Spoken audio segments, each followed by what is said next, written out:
পশ্চিমবঙ্গের এই থ্রেট, ইন্ডিয়ার এই আধিপত্যবাদী মনোভাব, আমেরিকার এই দাসত্ব চুক্তি কোনো কিছুই রোখাইতে পারবেন না।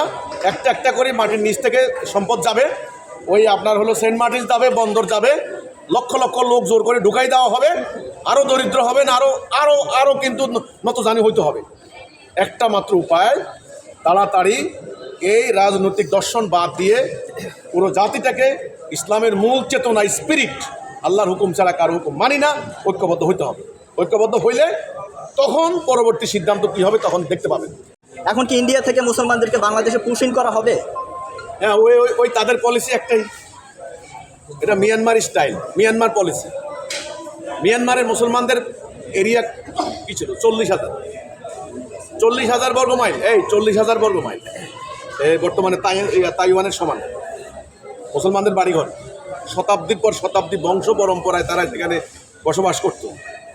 সেই মুসলমানদেরকে বিতাড়িত করে দিয়ে বাংলাদেশে ঠেলে দিয়েছে, বলছে এরা বাঙালি। একই সুর তুলেছে পশ্চিমবঙ্গের হাজার হাজার মুসলমানদেরকে এনে বাংলাদেশে ঢুকিয়ে দেওয়া। ওই প্যালেস্টাইনও কিন্তু এটা হয়েছে। এখন এর সমাধান কি? এখন পশ্চিমবঙ্গে যারা রাজনীতি করে ওরা হুমকি দিবে, আমরা এখান থেকে হুমকি দিব, এটা কি সমাধান? এটা কি সমাধান হবে? এটা সমাধান হবে না। আমি বলেছি সমাধান আমার কাছে আছে।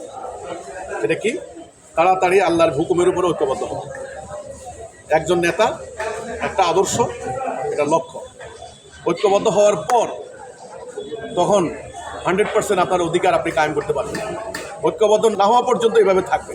আপনি দেখেন বাংলাদেশে যারা রাজনীতি করত, দেখেন এই যে পশ্চিমবঙ্গের শুভেন্দু অধিকারী, ওনারা মানে বিজেপির নেতা, বিজেপি ক্ষমতা আসুক, তৃণমূল মমতা হেরে যাক, এটা বাংলাদেশ থেকে কিন্তু অনেক দল চায়নি, চেয়েছে, তারা মনে প্রাণে চাইছে। আবার বাংলাদেশের মধ্যেও দেখেন গত একটা দল 16 বছর শাসন করছে, ওদেরকে পিটিয়ে মেরে কেটে দেশ থেকে বের করে দিয়েছে। ওরা এখন প্রস্তুত দেশে ঢুকবে যে কোনোভাবে।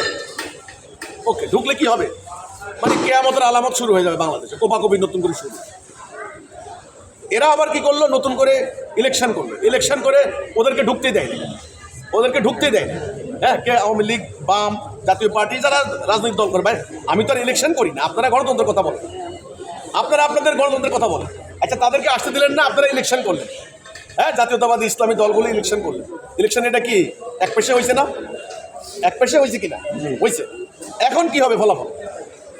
তো কাজেই পশ্চিমবঙ্গের এই থ্রেট, ইন্ডিয়ার এই আধিপত্যবাদী মনোভাব, আমেরিকার এই দাসত্ব চুক্তি কোনো কিছুই রোখাইতে পারবেন না। একটা একটা করে মাটির নিচ থেকে সম্পদ যাবে, ওই আপনার হলো সেন্ট মার্টিন যাবে, বন্দর যাবে, লক্ষ লক্ষ লোক জোর করে ঢুকাই দেওয়া হবে, আরও দরিদ্র হবেন, আরও আরও আরও কিন্তু নতজানি হইতে হবে। একটা মাত্র উপায়, তাড়াতাড়ি এই রাজনৈতিক দর্শন বাদ দিয়ে পুরো জাতিটাকে ইসলামের মূল চেতনা, স্পিরিট, আল্লাহর হুকুম ছাড়া কারো হুকুম মানি না, ঐক্যবদ্ধ হইতে হবে। ঐক্যবদ্ধ হইলে তখন পরবর্তী সিদ্ধান্ত কী হবে তখন দেখতে পাবেন। এখন এইভাবে কথা বলে কোনো লাভ হবে না। ওরা ওখান থেকে হুমকি দিবে, আমরা এখান থেকে হুমকি দেবো, এর কোনো ফয়সালা হবে না।